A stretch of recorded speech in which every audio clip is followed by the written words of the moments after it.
Welcome to an HBR special series commemorating the 10th year anniversary of Argüden Governance Academy. Today we have with us two very distinguished guests. Online joining us is Sir Mark Moody Stuart, who has been a pioneer of responsible leadership and has an impressive career starting from working in different geographies for Shell to eventually becoming chairman, and then becoming chairman of Anglo-American and other directorships in global companies, and finally spearheading the UN Global Compact efforts for many years. It's a pleasure to have you with us today. And in the studio I have Cristina Ritter with us, who is heading the governance and anti-corruption arm of United Nations Global Compact. Great to have you with us too. Thank you. Sir Mark, I'd like to start by asking you about your journey of being a pioneer of responsible leadership. You've had many different leadership roles in global companies, and I want to ask you how you became aware of sustainability issues and how that awareness changed over time with your experience. Thank you very much, Gizem, and congratulations to the Argüden Academy on its 10th anniversary. Well done. Thank you. Great. Well, as you mentioned, Gizem, I have served in many different countries in the oil industry in my career in Shell, I think 8 different countries. And during that time, I was aware of the importance of the industry and also interested in the outcome and the contribution of the industry to the development of those countries. And you see that there are differences. It varies very much from country. If I take 3 countries, Oman, Nigeria, and Malaysia, in 2 of those, it was a very successful, largely successful contribution. In Nigeria, it was less successful. Now, the company was the same, so it's partly what the responsibility of the government is. And it's up to us businesses to try and work with others in civil society and labor unions to help support governments to achieve more sustainable outcomes, because it makes a huge difference over a few decades. You see countries moving from relative poverty to well-established, in the case of Oman, going from a very almost medieval country to a modern light industrial country, and the same in Malaysia. Nigeria, as I mentioned, has been less successful. And if we in companies want to take the credit for the good things, we have to take some of the blame for the other things. So the question is, how can we work to make the whole project more sustainable? So looking at it from a multi-stakeholder perspective and a wider point of view is what you're talking about, yeah. And being a responsible leader also involves making a lot of difficult decisions. Sometimes these decisions are not necessarily aligned with short-term financial interests. What are some of the challenges that you encountered in your journey? Well, I think it's of course a fallacy that sometimes things are not in the short-term interest, because I think even in the short term, many of the steps we take are in the long-term interest as well. But running your business to high standards and to principles such as those of the United Nations Global Compact gives you a framework in which to operate, and the temptation to swerve off it, I think, can be limited.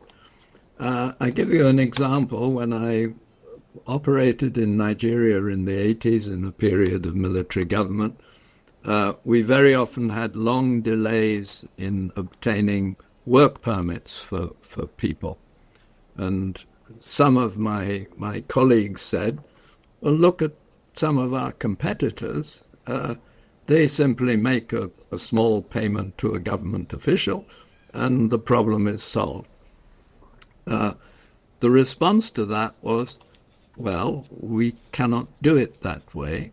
And actually, what you see is that after a while, those who made payments found that they were having the same blockage and that the price of trying to avoid it was going up. And we were then in a much better situation because we could complain loudly because we had nothing to hide. And you could demonstrate that the operation had been run responsibly and cleanly. And I think in many countries where you have changes of government, changes of political situation, the best defense is to make sure that your operations have always been fully transparent and mutually beneficial.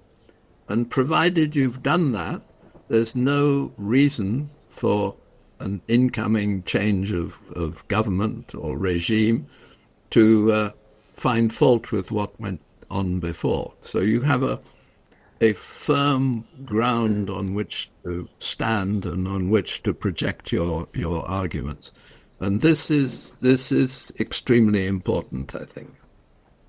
Yeah, I think that brings me to the question why transparency matters. You've been an advocate of transparency since your days at Shell, and you've actually started sharing and publishing some of the sustainability metrics back then in terms of health and safety and other areas. And over time, many more companies have actually started on a journey to become more transparent in terms of their sustainability impact and effects. So why transparency matters and what is its effect on sustainability performance over time? Well, I think in Shell we entered the period in the late 90s of more transparent reporting because of a series of events. And in 1995, Shell had an extremely difficult year. In Nigeria, there was the execution of Ken Saro-Wiwa, who had protested against the oil industry, and it was clearly a very tragic situation. And we could discuss it with our critics, but there was no doubt that we were criticized, and we could spend a long time discussing about what we could and should have done. At the same time, so that was a human rights crisis. We then had a crisis, an environmental crisis, which people may not remember, but it was to do with the disposal of a buoy, an offshore structure, in the deep water of the North Atlantic, and that was an environmental crisis. And at the end of this, we found that even our supporters were saying, well, perhaps Shell is even if they were agreeing with us in some position, they felt we were not handling it very well. So being an analytical company, we sat down and we'd operated to what we thought were excellent and strong principles, but we ran workshops all around the world with 12 Shell people and 12 opinion formers, politicians, civil society, labor organizations, and asked them the question, here are our principles, what do you think are the responsibilities of a major global company in the late 20th going on 21st century? And the response was very interesting. all our critics were happy to engage. They said, that's an interesting question, and nobody's asked us it before, and let's talk about the answer. So we did, and they came up with some suggestions of things that we should add to our principles in relation to human rights, in relation to politics, and lastly, to sustainable development. And we then went back to them, having redrafted the principles, and said, how do you like these? And they said, perfect, that's absolutely fine. We think you can't do better than that, but these are just words. And how do we know that you're going to do it? So will you please start reporting on it? So at that point, we went into and produced what we call the first Shell report. I think it was called something like People and Planet and Profits, or some combination of those.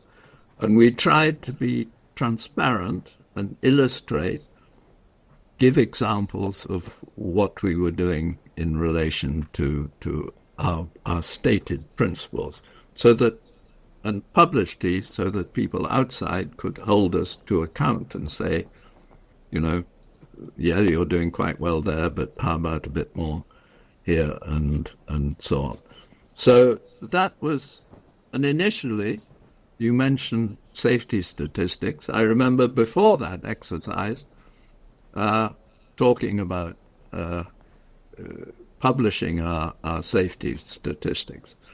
And our fatalities in those years were mainly road fatalities. And the roads of the world in many countries are very dangerous. And when you looked at it, you thought, people will read this and say, one person a week dies somewhere as a result of Shell tankers or Shell workers on the road or something. And we thought that there might be a hail of criticism. In fact, there was not. Not a. People said, fine, we understand that. Now let's just concentrate on how to make it better. So the act of transparency allows others to engage, provided you're being fully honest, telling, the truth, the whole truth, and nothing but the truth. And the important thing is that it is the whole truth, that you're not just reporting on the good bits.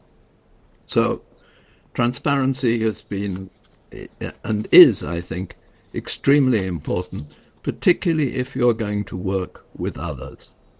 And we won't achieve things as a single corporation in relation to society unless we work with others. And what you're talking about is actually the basis of what the UN Global Compact does, and you've been part of it since its formation, when Kofi Annan announced it in Davos, and you led the initiative, which is now 22,000 companies around the world are signatories in more than 160 countries. Can you tell us about what UNGC does and what your role in it is? Well, the part of the genius of the late Kofi Annan was that when he challenged major companies, all companies, to incorporate the fundamental principles of the major conventions on human rights, working conditions, the environment, into their day-to-day business, he didn't just address companies. He said that the call also went to, the responsibility was the companies, but they needed the support of civil society organizations and labor organizations. So it became a cooperative venture. And that's very important. Had he not said that, we might have landed up with people outside, corporations working, trying to do what they could, and people outside wagging their fingers and criticizing them. But Kofi joined them in and made them part of the structure. So they're on the board of the Global Compact. So we share responsibility. It's a societal responsibility. And that, I think, is very fundamental. You also played a role in architecting Principle 10, the anti-corruption and governance, in addition to the environmental, labor, and human rights commitments that are in the UN Global Compact. Yes. Can you tell us about that principle as well before we move to Cristina to talk about how they're implementing it around the world now? When Kofi was preparing his speech, the people who were Georg Kell and others who were drafting the speech and working with Kofi showed us a draft of the speech.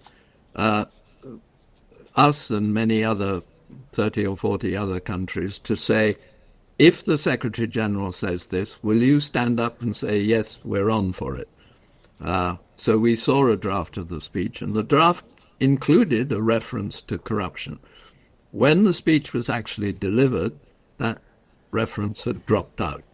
And I was a bit disappointed, but I now know that the Secretary General was right, because he had quite a bit of pushback from member states saying, who authorized you to invite business into government business, to invite them into the United Nations? This is a place for governments, not for business.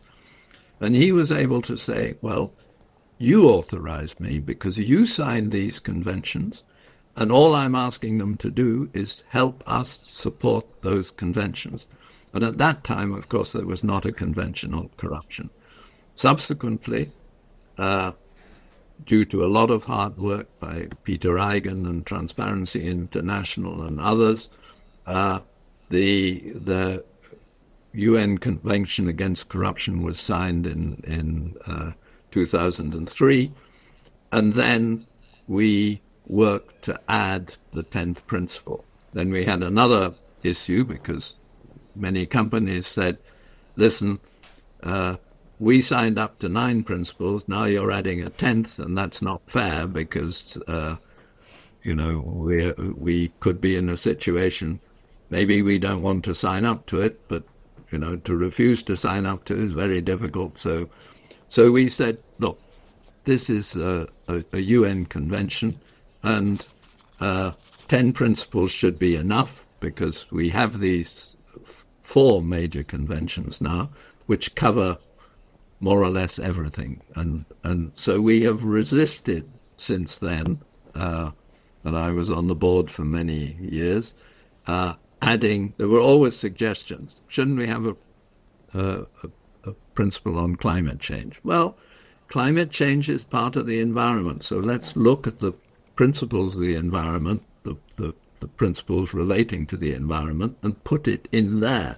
Don't start off with an 11th principle or the UN development goals or whatever. So I think that's an important historical lesson for future generations. I think we can handle things under the existing 10 principles. Thank you. I'll now move to Cristina to ask about how the principle on governance and anti-corruption is being implemented today and what's its significance. Thank you so much for your question. It's an honor to be here also as a guest of this interview, and congratulations on the anniversary. This year we're also celebrating the 20th anniversary of Principle 10. So you are all invited to join us in New York in September with a high-level event where we will precisely take a look back at lessons learned, at also success stories, and then current challenges and priorities for the future. Principle 10, as you know, requires companies to work against all forms of corruption, bribery, extortion. And it's still critical today because corruption remains one of the biggest threats, not only for business, but also for sustainable development in general. So the evolution across the 20 years of this principle, I would say we have evolved from compliance to integrity, from going beyond legal to doing what's right. And this is what we ask our companies today, not only to be ethical, transparent, accountable, but also inclusive, sustainable, and to contribute to the ecosystem where they operate, to public institutions, legislation, systems. And for that, we've created an approach called the transformational governance concept.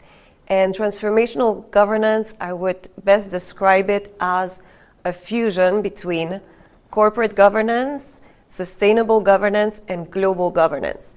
And what we mean with transformational governance is that companies should go beyond traditional compliance with internal integrity measures to one step further and address the impact they have on the environment, on the societies where they operate, and even one step further to contribute to peace, justice, and strong institutions in line with Sustainable Development Goal 16.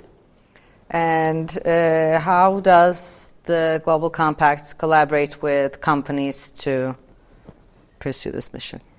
Okay, so you said it. At the UN Global Compact, currently we have around 25,000 participants. This is the largest corporate sustainability initiative in the world, and we have presence in 170 countries. So the way we engage with our companies is through the 4 pillars of our value proposition: connect, lead, learn, and communicate. So we connect through our companies or with our companies through our country networks. We have currently 61, if I remember correctly, and this is the way that we also have a sense of what's going on in the world, the different challenges that business are facing, the priorities by region, by country.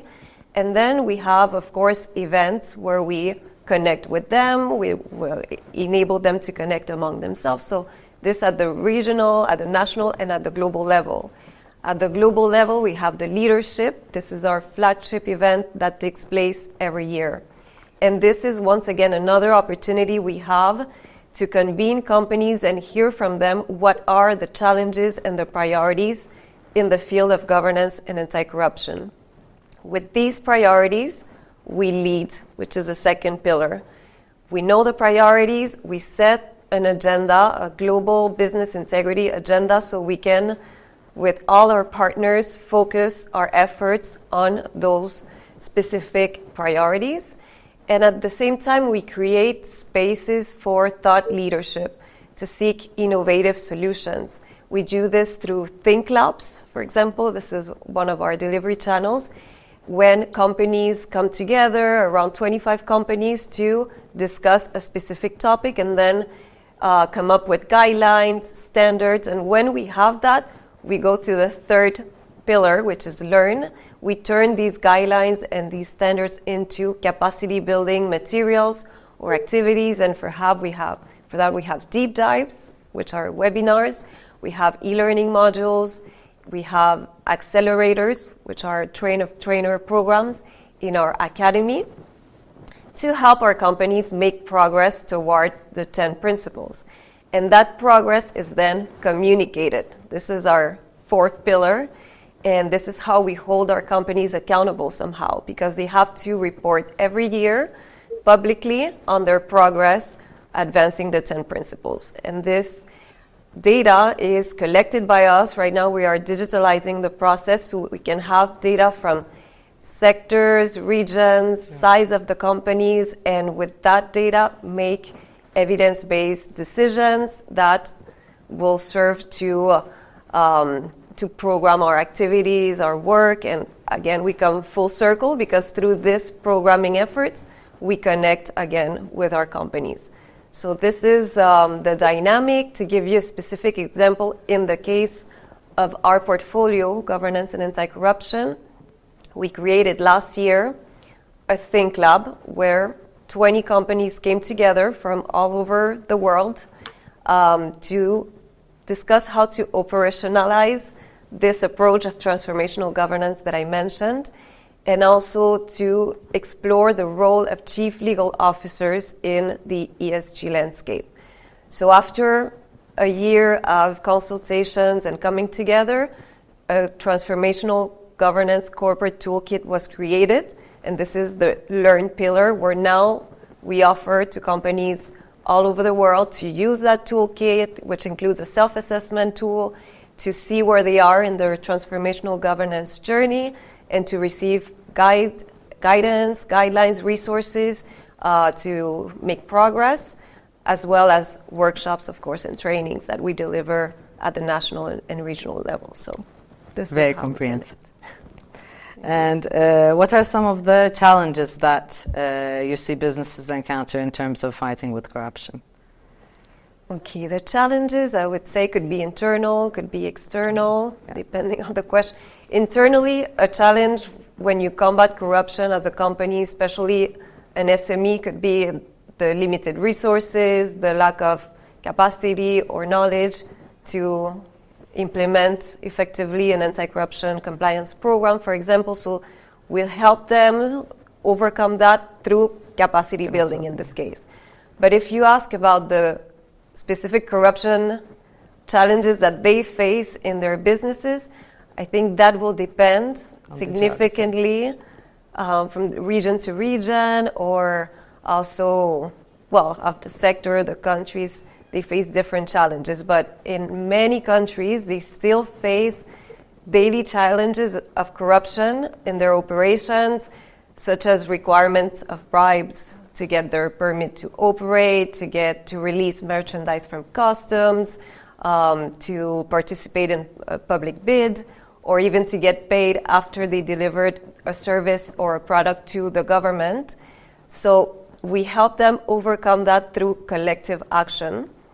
Collective action, I could describe it as an initiative when like-minded stakeholders come together to tackle a specific topic or work towards a goal that they have in common. And in this case would be to tackle corruption or enhance business integrity.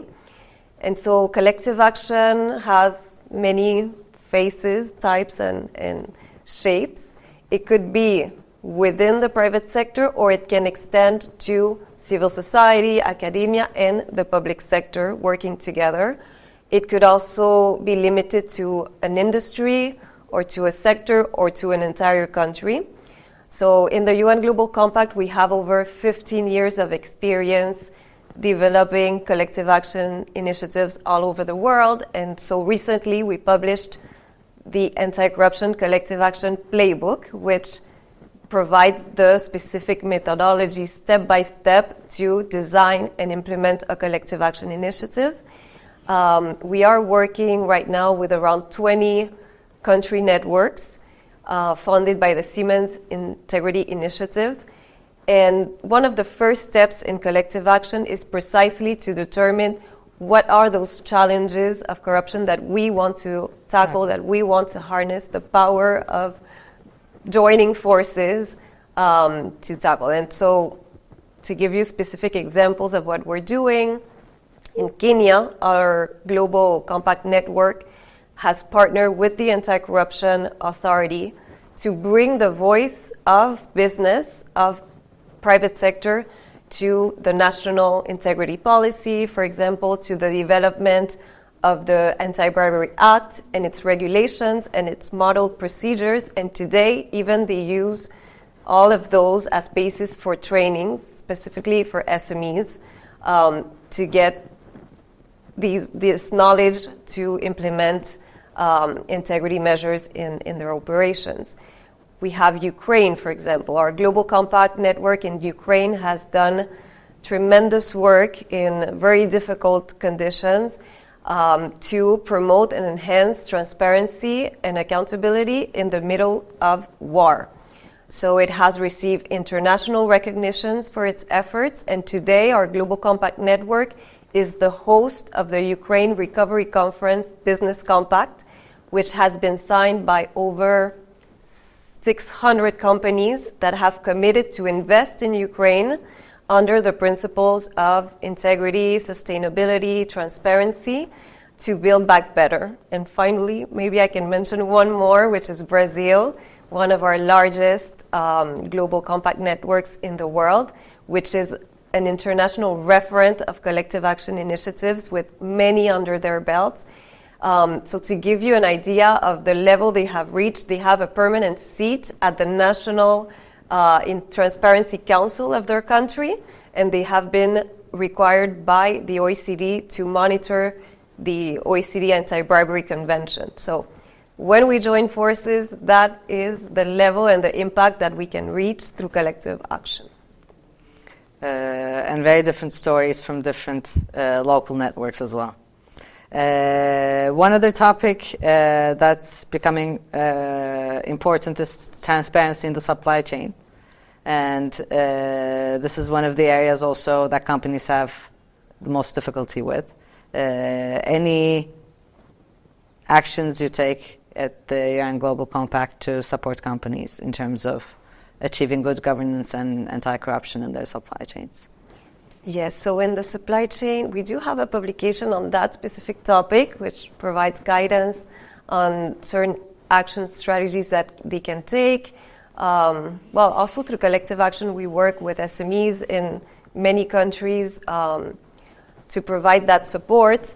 But overall, I would say that the strategies and actions that companies can take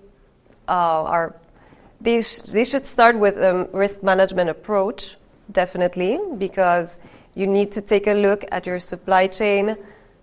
Resources are not unlimited, right? So you need to find which are the most vulnerable spots along your supply chain to corruption. Once you have identified that, you can then focus your resources on those specific mitigation measures you need to take.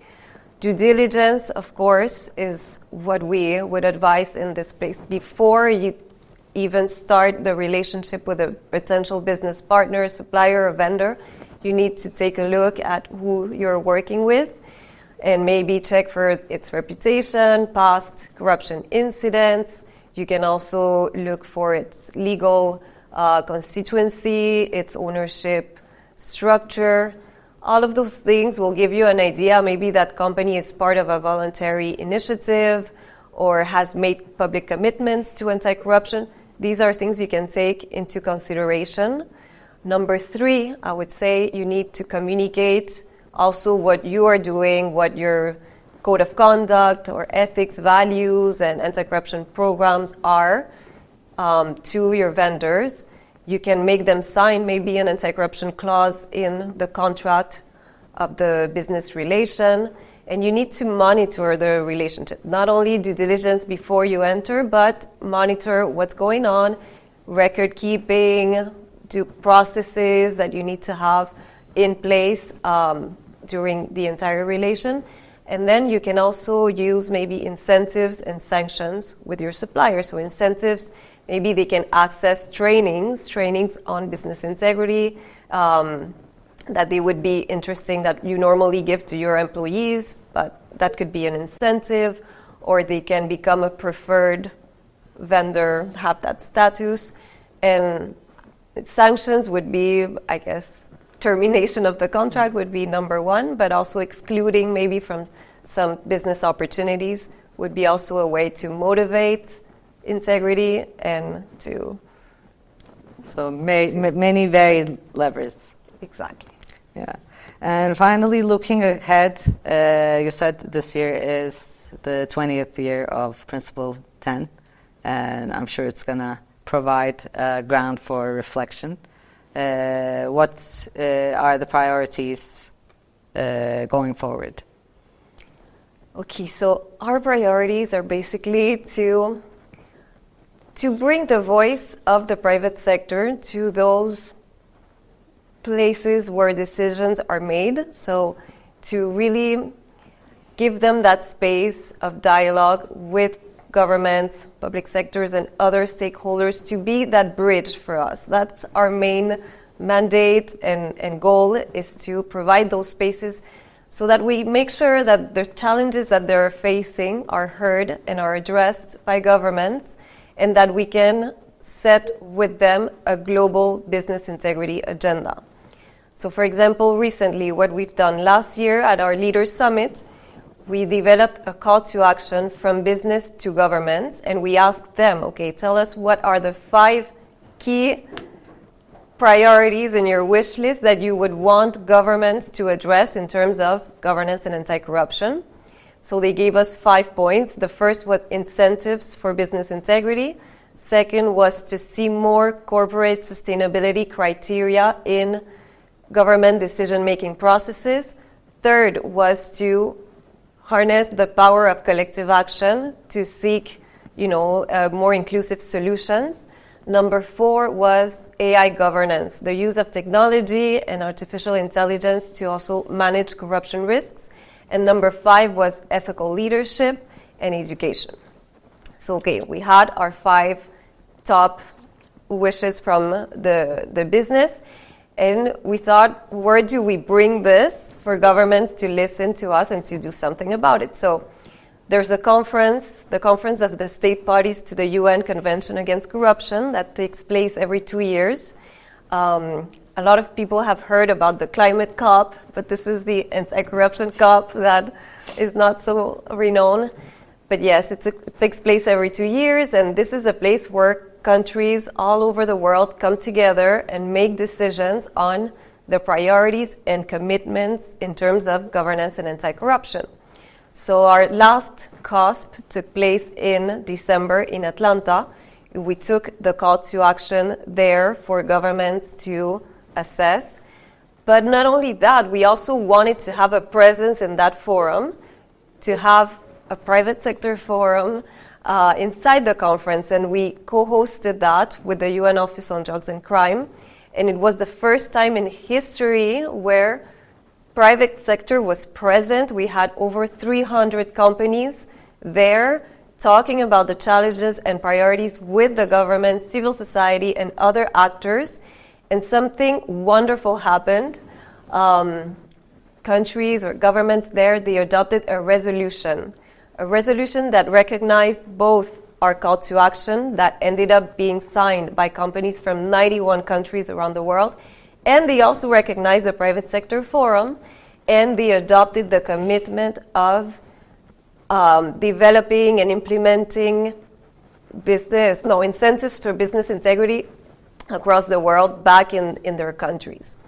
So this is a huge achievement, and that's what we aim at. That's what we want to do in the future, is to remain present in that COSP every 2 years, and in between the other years convene our companies in New York so that we can know from them what are the priorities, set a global business integrity agenda, and then provide that space to work also with other partners. This year we became network partners of the B20, knowledge partners of OECD.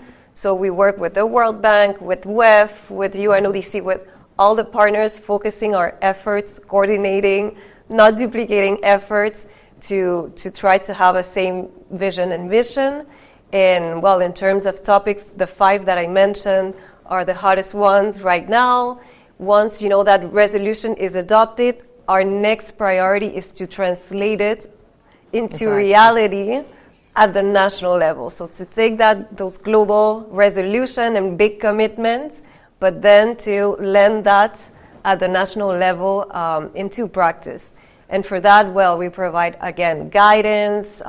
We released a guide for states, actually, to adopt incentives and sanctions. But we also provide guidance, of course, to companies on what business integrity means today. We are creating, actually, a new Think Lab to discuss that and create new guidelines on compliance, bringing it to the corporate sustainability landscape of today, for us to have a new standard and all be on the same page. So that's basically what we're working on and our priorities for now. Good luck. Thank you so much. Coming back to you, Sir Mark, reflecting a little bit on your journey of responsible leadership, what lessons did you learn about the role of leadership in driving sustainable change? Thank you. I'd just like to say how much I enjoyed Christina's examples. They're really excellent examples of showing how cooperation between sectors can really, between civil society, business, and labor organizations and so on, can really achieve a great deal.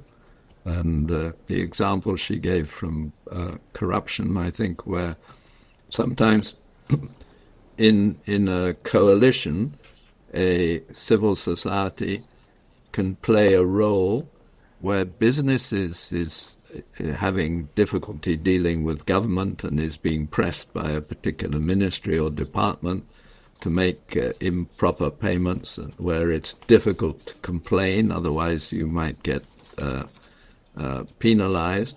Civil society can aid in shining a light on that, and I think so. Those were great examples.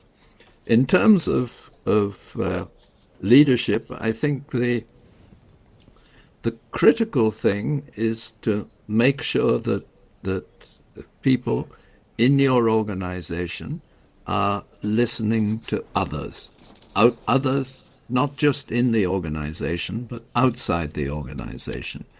And very often, listening to your critics, one of the best sources of information. Because sometimes we think that people who are critical of us, we in business, we understand the business, it's very complicated, people outside may not understand all the nuances, and they may have the wrong impression. But if they do have the wrong impression, where did they get that impression from? They didn't simply dream it one night. They got it from something. So if you listen carefully, you can learn a great deal from your critics, and that requires a degree of humility and openness, being prepared to sit down, have an open door to people coming and talking to you and saying, we don't think you're doing the right thing there. And you say, yeah, why not? What do you think? And out of that, you can build an approach which is more in tune with society, and you learn a great deal from it, I think. And the UN Global Compact is such a good vehicle for doing that, because it does bring together big companies, small companies, in national and international companies, and big companies have a lot to learn from small companies as well, and can also in the supply chain assist small companies by thinking about how can we express the contracts in a way that helps support sustainable development. So I think if I had one message, it's really to listen carefully, and spend time understanding the concerns and the wishes and needs of other stakeholders, not just your customers, but others in society. Thank you very much. And any advice for the next generation of leaders, in addition to what you just said, which is very important? Yes, I would say in order to achieve anything in society, we need governments. And governments worry about their stakeholders, their voters, of course, their consumers, the business sector, which supports the economy. And they're very nervous about when they introduce regulations, frameworks, for example, on climate to drive the economy in a certain direction.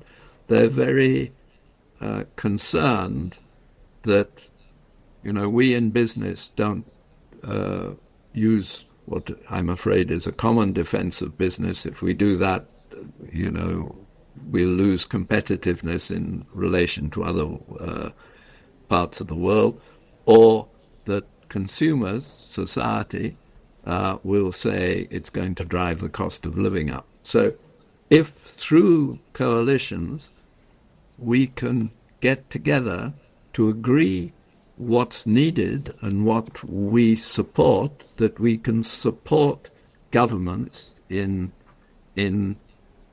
establishing the right frameworks. So I say that the need is for business leaders of the future to learn to take off their individual business hat and put on a societal hat and say, okay, how can we join with others to enable government and other stakeholders to achieve the goals which we all, because we're all individual citizens, which we all would like to achieve. So it's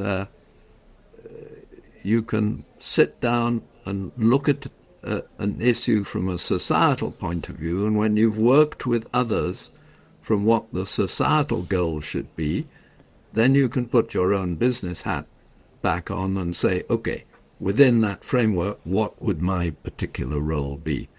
So I think we need more sort of business statesmen, as it were, statespeople, who have that ability to engage right across society. That was a great way to put it. Thank you very much to you both. This was a great conversation. That's all. Thank you, Cristina. Thank you. Thank you, Walt. And we'll see you in New York. Yes. In September. Yeah, very good.